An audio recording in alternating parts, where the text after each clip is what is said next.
보면은 2010년대를 돌아보면은 채권과 부동산이 너무 계속 좋았었고 그에 비해서 원자재는 계속 너무 안 좋은 흐름이었는데 어찌 보면은 그 장기 흐름이 좀 이제 살짝 이렇게 좀 바뀌는 것 같은 현금 이외의 하나의 또 도피처 그런 포트폴리오에 넣을 만한 자산군으로 좀 생각이 됩니다. 자, 이사님, 그 종부세 기준일이 6월 1일이잖아요. 그래서 그 전에 매도하려는 이런 움직임도 좀 계속 나오고 있는 것 같은데요. 지금 시장 분위기는 좀 어떻게 보고 계세요? 종부세가 보니까 이제 서울 같은 경우 이제 공시가가 한 18.6% 정도 올랐다 올라갔죠. 보니 네. 보유세가 이제 많이 오른 곳들은 한 50% 내외로 좀 오르고 네. 어휴. 뭐 원래 집값이 뭐 그렇게 높지 않은 곳은 뭐 그렇게 많이 안 올랐는데 그런데 보유세를 가령 뭐 289만 원에서 439만 원이 된다고 해서 뭐 이걸 팔겠냐 어쨌든 비싼 집일수록 너무 포션이 되게 적고 이제 대부분은 그래도 30억 이하에 많이 포진하고 있지 않습니까? 예를 들어 저런 잠실만 해도 보유세가 800 몇십만 원 정도다 라면은 그렇게 집을 팔 정도로 막 이렇게 부담되는 수준은 아니기는 하죠. 그래서 저는 단지 보유세가 저 종부세가 50% 가까이 올랐다는 것만으로 이렇게 매물이 나오다기보다는 과연 이제 지방선거 이후에 고가 아파트 한 채만 가지고 있어도 이제 보유세를 매기는 식으로 뭔가 보유세 개편이 있을 것 같은데 이게 어떤 식으로 나오려나라는 그게 이제 관건인 것 같습니다. 그걸 확인해보고 기존의 종부세 하에서는 정말 이제 한 강남 서초구 정도가 굉장히 큰 세금 부담을 안고 한 잠실 이하만 해도 그렇게 보유세 부담이 크진 않은데 근데 대략 20억 이상 아파트도 이제 굉장히 많은 보유세를 내도록 그런 식으로 어떤 현실화를 한다라면은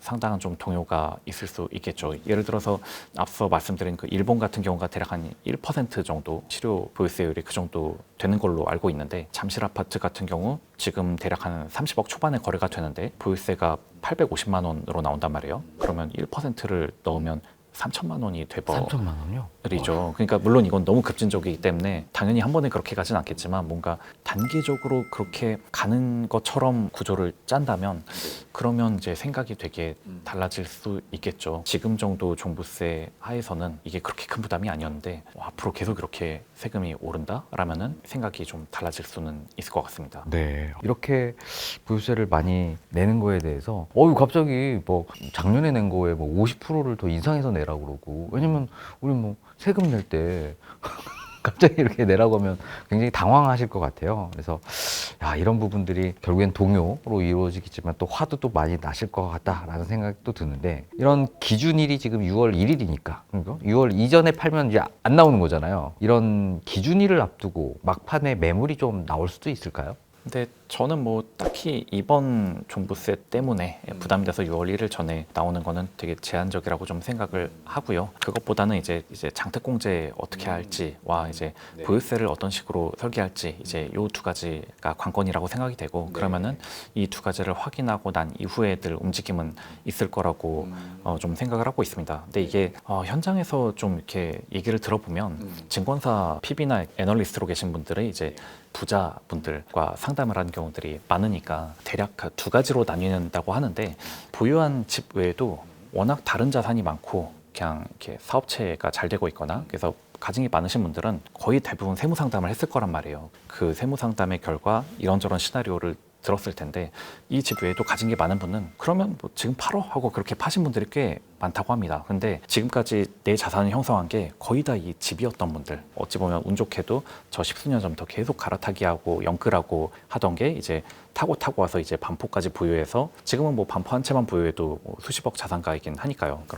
그럼 이런 분들은 내가 나를 부자로 만들어준 자산이 이건데 세무 상담을 해보면 뭔가 끔찍하긴 하지만 그래도 이걸 내가 버릴 수 없다 라면서 일단은 팔지 않고 킵하는 쪽으로들 의사결정이 이렇게 좀 나뉜다고 하더라고요. 그러면 이분들은 집 외에도 가진 게 많으니까 뭐 그럼 세금 귀찮고 팔자라고 하셨는데 엑시트를 하셨는데 그럼 이분들은 엑시트를 안 한 상태고 안 한 상태에서 세금 부담이 너무 커지면 이분들마저 이게 이제 매물이 던지는 식으로 의사결정을 할 수도 있고 또 다른 측면에서는 이제 아무래도 이제 강남의 오래된 아파트들 같은 경우는 집값은 많이 올라 있는데 은퇴하신 분들 가지고 계신 경우가 많아서 현금 흐름이나 현금 유동성이 많지는 않은 분들이 많거든요. 그러면 이런 분들에게 이제 이런 세금이 가해지면 당연히 가혹하다라는 비난은 받겠지만 매도해서 하는 수밖에는 이제 뭐 선택지가 잘 안 남으니까 그러면 뭐 자연스럽게 이런 분들이 이제 매도하는 매물들이 또 나오기는 할 거고요. 예. 자, 그럼 실수요자 입장에서 지금 집을 살려고 하는 진입 시점인가요? 아니면 조금 더 지켜보는 게 좀 나은 건가요? 저는 지켜보는 게 좀 더 나을 것 같아요. 왜냐하면 저희가 앞에서도 논의했던 이런 장특공제라든가 보유세라는 게 그래도 진짜로 나오기 전까지는 나온 게 아니다라는 그런 기대 심리가 작동도 하고 있고, 그렇기 때문에 아직 안 나온 매물들도 있기는 하고, 그리고 결국은 긴 역사를 보면 뭐 유명한 연예인분도 그 말씀을 하셨는데 결국은 이기지 않았냐 버티면 뭐 그런 심리는 분명히 있거든요. 그런 게 결국은 다 그렇게 해봤자 결국 다 실패하고 올랐다라는 거는 뭐 정권이 바뀌거나 시간이 지나면 다시 이거를 완화해주고 낮춰주고, 선거를 앞두면 또 이제 표를 얻기 위해서 뭔가를 또 없애주고 뭐 이런 일들이 반복이 됐었다 보니까 처음엔 두드려 맞더라도 기다리면 낮아질 것이다라는 심리는 저는 분명히 있다고 생각을 합니다. 그런데 그런 심리가 지금은 다른 때보다 조금은 위험하다라고 느끼는 게, 지금 준비한 장표는 우리나라의 어떤 수출 금액, 연도별 수출 금액인데요. 보시면은 2009년부터 2012년 서울 수도권 집값이 많이 떨어졌던 이 시기가 수출은 굉장히 매년 되게 좋아졌었던 시기거든요. 그러면 왜 이런 디커플링이 났냐면, 저는 우리나라가 수출이 굉장히 좋을 때는 내수에서 좀 힘든 거 정도는 감내할 수 있다. 그러니까 이쪽이 워낙 좋기 때문에 이거 좋을 때 이것까지 부양한다라는 거는 오히려 나중에 더 큰 문제를 생길 수 있기 때문에, 이거 좋을 때는 여기서 좀 뭐가 좀 안 돼도 괜찮다라는 그런 여유를 부릴 수가 있는데, 이 수출이 막 이렇게 망가지면은 그러면 당연히 이거를 갑자기 뭐 물건을 안 팔리는 걸 어떻게 팔라고 할 수도 없고 이거라도 살려야지라는 심리가 작동을 해서 규제를 막 풀어주든가 아니면 금리를 막 낮춰주든가 이런 일들이 벌어집니다. 그래서 실제로 보시면은 각 정부마다 이 수출이 막 역성장을 하는 시기에는 금리를 인하한다든가 아니면 뭐 이런저런 부양, 이제 내수 부양책인 거죠. 그러니까 내수 부양하기에는 당연히 부동산이 매우 좋은 카드이다 보니 뭔가 부동산 시장을 이제 자극하는 그런 일들을 했는데, 근데 지금은 올해 내년이 너무 수출이 좋을 시기고, 그런 와중에 지금 삼성전자 하이닉스가 내는 법인세만도 뭐 100조가 넘을 거라고 하고 있고 하니까 곡간이 너무 풍부해서 여기서 좀 이렇게 뭐 내수 죽어요, 부동산 이러면 뭐 나라 망해요, 이런 게 안 통하는 시기라는 거죠. 그러니까 여기 좀 이렇게 지금 힘들어도 된다, 성장이 여기가 지금 견인을 한다, 그러면서 여기가 좋을 때 나름 낙수 효과도 분명히 있기는 하거든요. 지금 워낙 반도체 좋으니까 백화점 매출도 오르고 막 이런 게 이렇게 있듯이 올해 내년이 워낙 좋은 시기이고, 올해 내년 좋으면 그게 내년 후년까지는 또 법인세도 되게 잘 거치고 하다 보니까 부동산 좀 망가지는 거 2, 3년 버틸 수 있다. 정부 입장에서. 예. 그렇게 갈 수 있다 보니 힘들어지면 또 풀어주겠지가 어떤 우리나라 경기의 2, 3년 정도 시계를 보면은 안 그럴 확률이 지금 높은 것 같은데 라는 생각도 같이 해봐야 된다는 거죠. 예. 그래서 수출이 좋아지니까 내수가 조금 눌러도 될 수 있을 정도의 일부 반발이 있거나 예. 가능하다. 그래서 조금 더 이런 정책을 조금 추진할 수 있는 여지가 있다라는 동력도 말씀이신 좀 거죠? 되고. 예. 네. 그렇죠. 자, 좋습니다. 뭐 요즘에는 뭐 개인들이 뭐 부동산 하나만 보진 않고 또 부동산이 있는 분들이 또 주식, 채권, 뭐 코인 투자를 많이 하시니까 요즘은 자산을 또 리밸런싱을 좀 많이 하셔서 이게 결국에는 요 금융의 자산이 좀 높아지면 요 부분이 나중에 이 부동산이 좀 낮아지면 또 이쪽으로 또 다시 돈이 또 올 수도 있는 거잖아요. 네. 그래서 지금 부동산에서는 좀 금융시장으로 자금이 이동하는 이 흐름이 좀 포착되고 있나요? 네, 그런 모습은 나오는 것 같습니다. 그러니까 그냥 억제책만 써봤자는 어차피 지금 돈이 사라지는 거는 아니고, 이게 효과가 있으려면은 그러면 뭐 팔거나 이거를 안 사도 다른 거 뭐 투자할 때가 있어야, 그래야 이제 사람들이 이거를 따를 수가 있는 건데, 사실 어찌 보면 그 과거에는 이거를 억제하고 싶어도 이거 외에 어떤 대안이 될 만한 매력적인 자산이 너무 없다는 게, 자꾸만 정부가 그렇게 해도 나는 그냥 더 좋은 갈아타기 하면서 이거를 내 자산 상승에 그거로 삼을 거야 라는 게 있었는데, 지금은 선택지가 좀 너무 많기는 하죠. 그러니까 우리나라 주식도 지금은 어쨌든 그래도 매력적인 상황이고, 그리고 과거에 비해서는 이게 미국 주식이든 뭐 혹은 뭐 비트코인이든 뭐 여러 가지 이제 그 투자할 수 있는 대상이 훨씬 더 지금 넓어지다 보니까, 그리고 ETF라는 게 여러 가지 담아가지고 우리한테 대안을 제시를 하고 있고요. 그래서 지금은 또 워낙에 그런 대안이 많다 보니까 이쪽으로 가는 유동성은 좀 이렇게 막아도 다른 데 갈 데가 없으면 이게 반발의 저항에 부딪히는데, 다른 데로 스며들 만한 곳들이 좀 많이 있어서 그래서 이런 정책을 추진하기에는 지금이 그래도 좋은 시기인 것 같습니다. 근데 나름 지금 어쨌든 어느 나라든지 고령화가 될수록 이제 시세 차익보다는 현금 흐름을 중시하는 식으로 자산 배분이 바뀌어지는데 그런 면에서 우리나라 주식시장이 너무 안 좋았던 거는 이제 주주 환원이란 게 너무 약해서 주식을 보유해봤자 배당도 별로 못 받고 그래서 이거 해봤자 뭐하냐라는 그런 게 있었는데 이제는 뭐 정부가 알아서 주주 환원 안 하면 큰일 날 것처럼 이제 막 이걸 하다 보니까 주주 환원율이 굉장히 좀 높아졌단 말이죠. 실제로 선진국 같은 경우는 은행주들이 되게 은퇴하신 분들이 그냥 배당 먹는 용도로도 이제 많이 이렇게 하시고요. 그동안은 우리나라 은퇴하면 그냥 다 어디 뭐 조그만 건물이라도 혹은 뭐 상가라도 사서 뭐 오피스텔을 산다든가 해서 그 월세 수익을 먹는 것 정도만 생각했는데 이제는 주식도 그렇고 또 채권도 금리가 많이 높아져서 이제 주식이나 채권을 샀을 때 현금 흐름이 좋아지는 국면이라 그래서 머니무브는 어찌 보면 지금 굉장히 좀 원활하게 일어나고 있는 이런 상황이다. 네.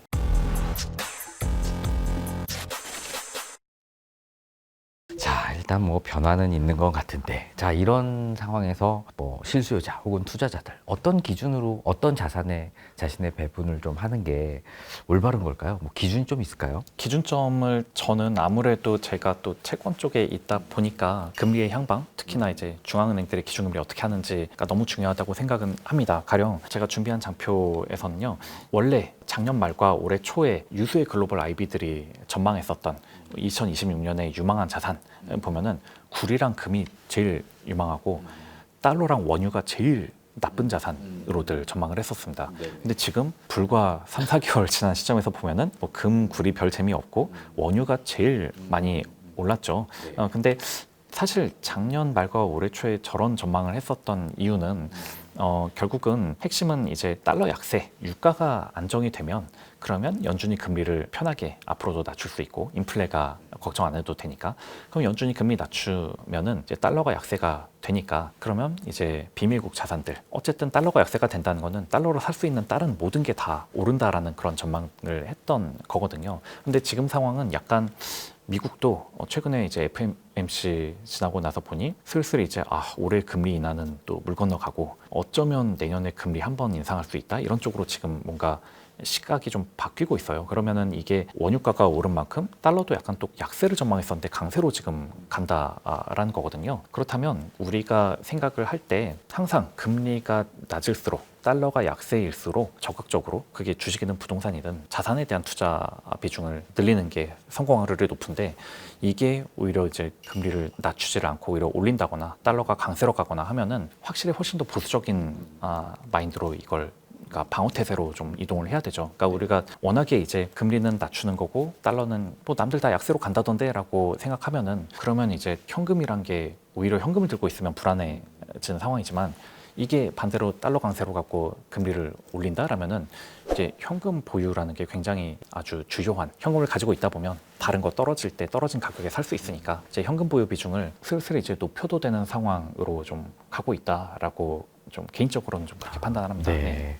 결국에는 뭐 금리랑 환율을 보고 가는데 지금은 차츰차츰 조금 현금의 비중을 좀 높이는 게 좀 자산 배분 전략상 좀 맞다. 보기에 좀 더 올해는 좀 더 유리한 전략인 것 같다 싶습니다. 네. 아유, 감사합니다. 자, 요즘 뭐 한국 증시는 결국 미국 시장 영향을 좀 크게 많이 받아왔다고 하는데 최근에는 또 디커플링 된다라는 이야기도 있고요. 뭐 지금 미국 증시, 한국 증시 어떻게 조금 지켜봐야 되나요? 사실 지금 한국 증시가 워낙 좋은 거는 뭐 누구나 이제는 다들 아시다시피 반도체가 AI 상황에서는 우리가 과거에 이제 이미 투자가 다 끝난 인터넷 같은 경우는 이게 한번 구축해 놓으면은 이걸 사용하는 사람이 아무리 많이 늘어나도 더 이상 비용이 늘어나지 않는 그래서 한계 비용이 체감하는 시기였었는데 이제는 지금 AI의 초기 상황에서는 이제 토큰 하나 생산해 내려면은 전력과 반도체를 무지하게 소모를 해야 되는 상황이 있다 보니까 지금 이제 전력과 반도체에 대한 투자가 막 계속 이쪽으로 집중이 되는 상황이거든요.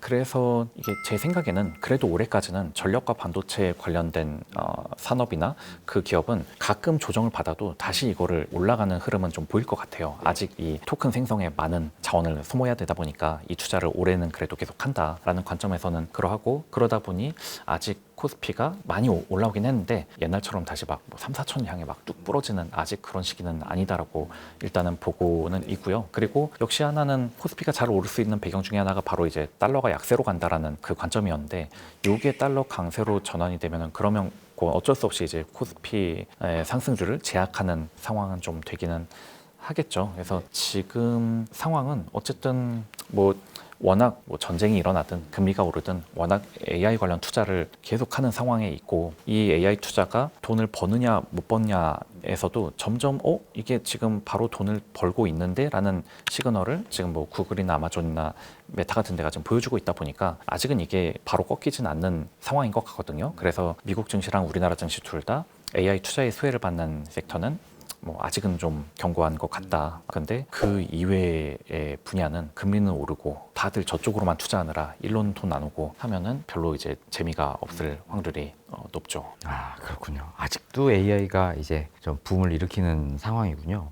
환율은 지금 1400 후반대잖아요. 네. 환율이 그러면 더 곤환율이 될 수 있을 가능성이 있나요? 네, 충분히 높은 단계에 있기는 한데 근데 지금 상황에서 환율이 더 안정화되려면은 결국은 이제 어쨌든 지금 우리나라는 중동에서 원유를 많이 가지고 오는 국가다 보니까 저기가 그래도 결국 안정화된다라는 가정을 해야 되는 것이고 저게 너무 오랫동안 해결이 안 된다라면은 저걸 계속 수입해서 쓰는 우리 입장에서는 좀 환율도 좋아지기는 어려울 수 있죠. 글로벌 자산 시장은 어느 흐름으로 좀 가고 있는 것 같으세요? 글로벌 자산 시장이 뭐 사실 뭐 이렇게 그 AI 반도체 얘기하면은 이제 지겹다. 그럴 만큼 굳이 제가 더 말씀을 안 드려도 되는 부분이기는 한데 근데 한 가지 이제 어쨌든 올해 이제 그 부상하게 된 자산은 앞서도 저희가 원유 얘기를 했지만 그렇다고 이제 원유를 지금 들어가라는 말씀은 아니지만 원자재 특히 에너지 관련된 원자재가 좀 더 부상하는 시기가 된 것 같습니다. 그러니까 그동안은 그렇지 AI 이제 투자하려면 전력과 반도체가 많이 필요하다. 그래서 여기 가격이 오른다라는 이유로 주가가 올랐는데 근데 사실 또 전력 같은 걸 생산하려면 또 이제 에너지가 또 많이 필요하거든요. 근데도 에너지가 그동안 안 올랐던 건 이거는 충분해라는 논리였었는데 이번에 전쟁으로 인해서 공급망 막 이제 문제 생기고 이렇게 충분하다고 생각했던 것만큼 충분하지가 않다. 이거를 다들 이제는 과거보다는 더 많이 확보하려고들 할 거다. 이런 위기를 겪어봤으니까 이런 논리가 부상하면서 이제 AI 반도체뿐 아니라 이제 에너지로도 이제 뭔가 투자나 수요가 좀 흘러가는 국면이 돼서 에너지 원자재 쪽이 확실히 좀 부상하는 그런 모습에 있다라고 보입니다. 이런 것들이 자꾸 비싸지면은 비싸진다라는 것은 곧 인플레이션을 의미하고 인플레이션에 가장 취약한 자산이 채권이다 보니까 채권은 당분간도 좀 이제 별 재미가 없는 상황에 있고요. 글쎄 내년쯤이면은 이제 뭐 침체에 대한 얘기도 나올 수도 있을 것 같은데 만약에 정말로 이제 이게 너무 비싼 가격들을 감당하기 어려워서 내년쯤부터는 이제 침체로 간다면 그러면 이제 채권이 매력적인 자산으로 다시 바뀔 수는 있을 텐데 아직은 원자재가 부상했고 채권은 여전히 힘든 상황이라고 보시면 되겠습니다. 그렇군요. 그래서 뭐 인플레이션 때문에 원자재 값이 오르고 거기에 관련된 AI 에너지 섹터가 조금 주식은 그쪽이 좀 괜찮고 국채는 뭐 채권은 오히려 조금 안 좋은 상황이고 지금 현재 그런 흐름인데 이제 내년 혹시 또 침체 국면에 이르른다면 채권 시장이 그때 다시 활기가 펼쳐지지 않을까? 그럴 수도 있다. 그럴 그렇죠. 수도 있다. 자, 그럼 마지막으로 저희 구독자분들이 뭐 굉장히 궁금해하실 그래서 앞으로 좀 눈여겨볼 만한 어떤 이런 자산 하나만 꼽아주신다면 어떤 게 좀 있을까요? 저는 그래서 좀 이렇게 에너지 원자재 쪽이라는 게 결국은 많이 전력에 대한 투자를 되게 많이 하고 있고 이게 그러기 때문에 이제 신재생이나 뭐 원전 같은 거 투자도 하고는 있지만 결국은 그 과도기적으로 이제 LNG라든가 석탄이라든가 이런 원자재를 많이 쓸 수밖에 없는 환경으로 가는 것 같거든요. 게다가 지금 이 자산들은 유가랑 되게 밀접하게 움직이는데 이 유가라는 게 지금 쉽사리 내려가기 작년 가격으로 막 빠르게 내려가기 어려운 환경에 있다 보니까 이쪽이 되게 이제 투자라든가 돈이 흘러가는 관점에서는 당분간은 더 이제 매력을 유지하지 않을까 싶긴 합니다. 왜냐면 이 자산들이 자꾸 우리가 관성이 있다 보니까 전쟁이 났음에도 불구하고 조금만 화해 무드가 나면은 그럼 그렇지 하면서 이제 다시 유가 빠질 거야 하면서 자꾸 이렇게 내려가는 모습을 보였지만 이제 그렇죠. 결국 이제 이게 생각보다 이란이랑 이 오래가네 싶으면서 이제 결국은 좀 더 작년 같은 가격은 어렵고 이제 좀 다시 예전보다는 좀 레벨이 오르겠다라는 생각으로 좀 바뀔 것 같아요. 그러니까 즉 보면은 2010년대를 돌아보면은 채권과 부동산이 너무 계속 좋았었고 그에 비해서 원자재는 계속 너무 안 좋은 흐름이었는데 어찌 보면은 그 장기 흐름이 좀 이제 살짝 이렇게 좀 바뀌는 것 같은 좀 그런 흐름에 좀 있지 않나. 예. 뭐 원자재, 뭐 에너지 관련된 ETF든 아니면 또 그런 거 수출을 많이 하는 국가들, 뭐 브라질이나 이런 그런 국가들이 있거든요. 그런 국가들의 ETF라든가 뭐 그런 것들이 현금 이외에 하나의 또 도피처 그런 포트폴리오에 넣을 만한 자산군으로 좀 생각이 됩니다. 네. 아, 이거 원자재 올라가면 이게 불안한데 이게 버블의 끝이 원자재 상승이잖아요. 그렇죠. 맞습니다. 네, 네. 네. 자, 하여간 뭐 지금 뭔가 급격한 어떤 자산 시장의 변화가 좀 있는 것 같은데요. 자, 우리 배문성 이사님께서 자산 시장 전반에 관련된 다양한 인사이트, 부동산 시장 전망, 그리고 자금 흐름까지 잘 정리해 주신 것 같습니다. 자, 오늘 영상이 좋으셨다면 구독, 좋아요, 알림 설정 부탁드리고요. 다음에도 좋은 영상으로 여러분 찾아뵙도록 하겠습니다. 감사합니다.